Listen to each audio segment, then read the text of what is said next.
Assalamualaikum Dan, ini Dimas. Waalaikumsalam. Ya, ada apa, Mas? Pas kemarin ilmu hadis tuh ngebahas tentang apa ya Dan? Oh, ini, Mas, tentang tabi'in. Tentang sejarah tabi'in yang banyak meriwayatkan hadis. Oh iya, kita ke bagian Sa'id bin Musayyab kan? Ya, Mas, itu. Jadi, nama lengkapnya Sa'id bin Musayyab T. Abu Muhammad Sa'id bin Al-Musayyab bin Hazan bin Abi Wahab bin Amr bin Aiz bin Imran bin Makhzum bin Yaqozah Al-Quraisy Al-Makhzumi. Nah, nama panggilannya adalah Abu Muhammad Al-Badani. Beliau adalah salah satu pembesar para tabi'in. Ia berasal dari Bani Makhzum.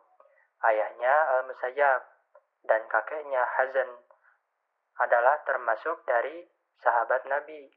Kakeknya masuk Islam saat Fatu Mekah dan wafat di Perang Yamamah. Ayahnya adalah di antara sahabat yang membaiat Nabi Shallallahu Alaihi Wasallam di Baiat Al-Ridwan atau janji kesetiaan pada tahun ke-6 Hijriah. Beliau lahir di Madinah pada tahun kedua atau keempat setelah Sayyidina Umar bin Khattab radhiyallahu an didaulat sebagai khalifah.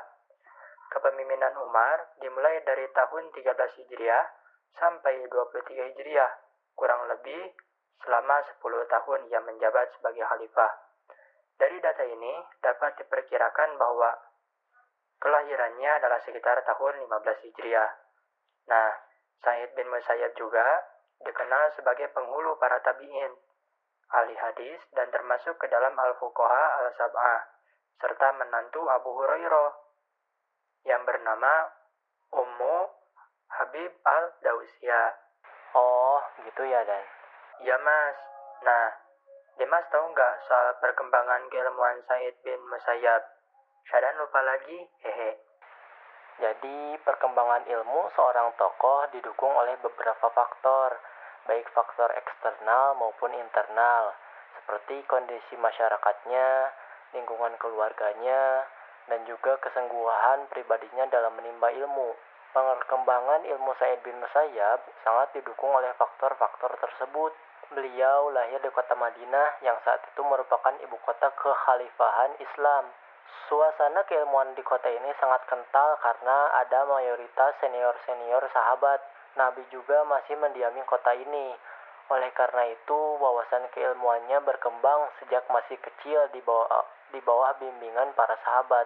Imam Malik bin Anas juga meriwayatkan bahwa Sa'id bin Musayyab dalam menuntut ilmu selalu bermulazamah kepada Sa'id bin Abi Waqqas radhiyallahu anhu dan Abu Hurairah radhiyallahu anhu. Ketekunan dan kesungguhan Sa'id bin Musayyab dimanapun sumber itu berada, ia bersungguh-sungguh untuk mendapatkannya. Dalam periwayatan hadis, Sa'id bin Musayyab murni mengambil hadis dari sahabat Nabi atau tabi'in yang siqah. Oleh karenanya, jika hadis mursal masuk kepada kategori hadis doib, maka berbeda dengan hadis mursal riwayat Sa'id bin Musayyab. Ahmad bin Hambal berkata, kumpulan hadis mursal riwayat Sa'id bin Musayyab mayoritasnya adalah sahih. Al-Zahabi juga berkata, hadis mursal riwayat Sa'id bin Musayyab adalah hujjah. Allah Subhanahu wa taala tidak menyia-nyiakan usaha orang yang mau menggapai derajat kebaikan. Dari kegigihan inilah beliau dikaruniai gelar kehormatan sebagai mufti dari sahabat-sahabat Nabi yang masih hidup.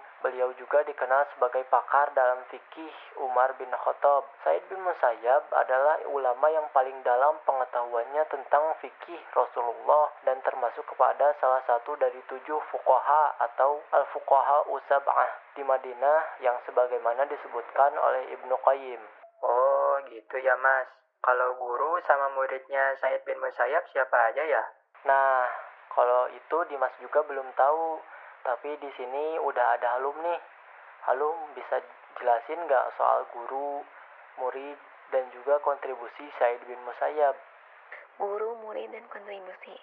Adapun guru dari Sa'id bin Musayyab adalah Ubay bin Ka'ab, Anas bin Malik, Baru bin Azib, Basro bin Al-Hasam Al-Ansori, Bilal bin Rabah, Jabil bin Abdillah, Zubair bin Mut'im, Hasan bin Sabit, Hakim bin Hazam, Zaid bin Sabit, Zaid bin Khalid Al-Juhni, Suraka bin Malik bin Zisim, Sa'ad bin Ubadah, Sa'ad bin Abi Waqqas, Safwan bin Umayyah, Suhaib bin Sinan, Dahak bin Sufyan, Amir bin Abi Umayyah, Amir bin Sa'ad bin Abi Waqqas, Abdullah bin Zaid bin Asim al-Mazini, Abdullah bin Abbas, Ibnu Umar, Abdullah bin Amr bin As, Abdurrahman bin Utsman At-Taimi, Ut'ab bin Usaid, Utsman bin Abi As, Utsman bin Affan, Ali bin Abi Thalib, Umar bin Khattab, Musayyab bin Hazm, Muawiyah bin Abi Sufyan, Makmar bin Abdullah bin Nadlah, Nafi, Abu Bakar As-Siddiq, Abi Sa'labah Al-Husni, Abu Darda, Abu Zar Al-Ghifari, Abu Sa'id Al-Khudri, Abu Qat'adah Al-Ansori, Abi Musa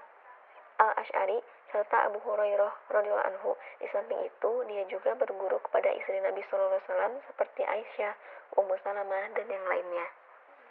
Adapun murid dari didikan Sa'id bin Al-Musayyab, lahirlah murid-murid yang menjadi ulama besar di zaman mereka, seperti Usamah bin Zaid Al-Laisi, Ismail bin Umayyah, Abdurrahman bin Al-Harmalah, Ali bin Jud'an, Amr bin Su'aib, Ammar bin Dinar, Muhammad bin Syihab Al-Juhri, Ibnu Al-Mughadir, Yahya bin Sa'id Al-Ansori, Bukair bin Al-Ashjan, dan masih banyak lagi murid-muridnya yang lain yang tidak disebutkan di sini.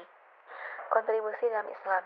Kontribusi Sa'id bin Al-Musayyab dalam khidmat hadis-hadis Rasulullah Shallallahu Alaihi Wasallam namanya kerap tergabung dalam rantai sanad periwayatan, sehingga namanya abadi di lembar-lembar Al-Kutub Al-Tis'ah. Sumbangsihnya dalam perkembangan dunia hadis, bagai perniagaan yang sukar ditakar, pengorbanannya dalam kehidupan sunnah bagai belian tak berternilai. Sebagai contoh, diriwayatkan dari Ibnu Abi Al-Zinad bahwa ketika Sa'id bin Al-Musayyab terbaring sakit, Al-Muttalib bin Hantab datang bertanya tentang hadis padanya. Ia pun berkata kepada orang di sekitarnya, "Dudukkanlah aku tidak ingin mengajar hadis dalam kondisi berbaring, karena hadis Rasulullah SAW itu sangat agung." Oh gitu ya, makasih Halum. Oh iya Dan, kalau gak salah ada beberapa poin lagi loh. Apa aja sih? Ada apresiasi para ulama sama kisah-kisah menarik Mas. Coba kita dengerin penjelasan Karimah soal apresiasi ulama. Apresiasi para ulama terhadap Sa'id bin Al-Musayyab. Diriwayatkan dari Nafi' bahwa Sa'id bin Al-Musayyab pernah berfatwa dalam satu permasalahan. Ketika fatwanya didengar oleh Abdullah bin Umar takjub dan mengakui kedalaman ilmunya. Lalu berkata, "Demi Allah, dia adalah tokoh ulama yang berhak menyampaikan fatwa." Abdullah bin Umar juga pernah berkata, "Jika Rasulullah Shallallahu Alaihi Wasallam melihatnya, niscaya beliau akan bangga kepadanya," yaitu Sa'id bin Al-Musayyab. Muhammad bin Syihab Az-Zuhri juga berkata, "Aku belajar kepada Sa'id bin Al-Musayyab selama 7 tahun. Aku memprediksi tidak ada ulama yang lebih tinggi ilmunya darinya." Udamah bin Musa berkata, "Sa'id bin Al-Musayyab telah diizinkan berfatwa ketika banyak sahabat Nabi masih hidup." Imam Malik juga berkata, "Tidaklah Umar bin Abdul Aziz memutuskan satu perkara ketika ia menjadi gubernur Madinah, kecuali ia lebih dahulu meminta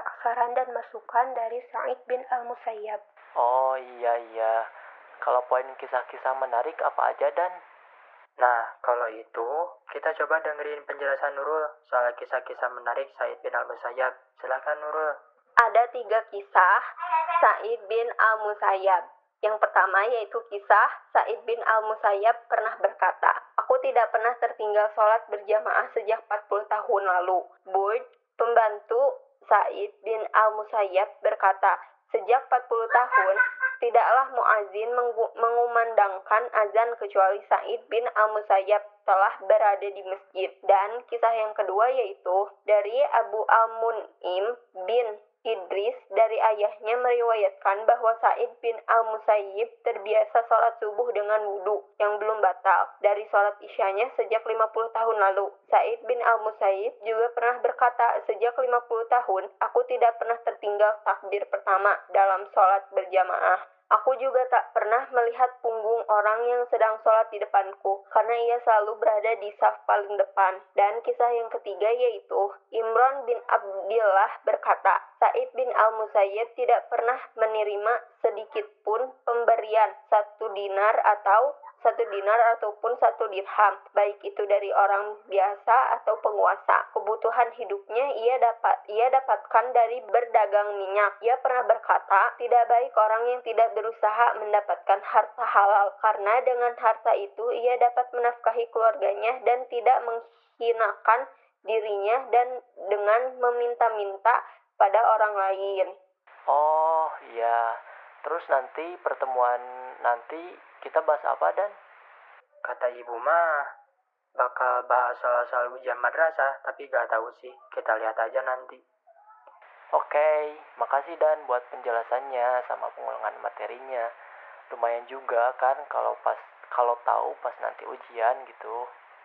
Sip, Mas. Sama-sama.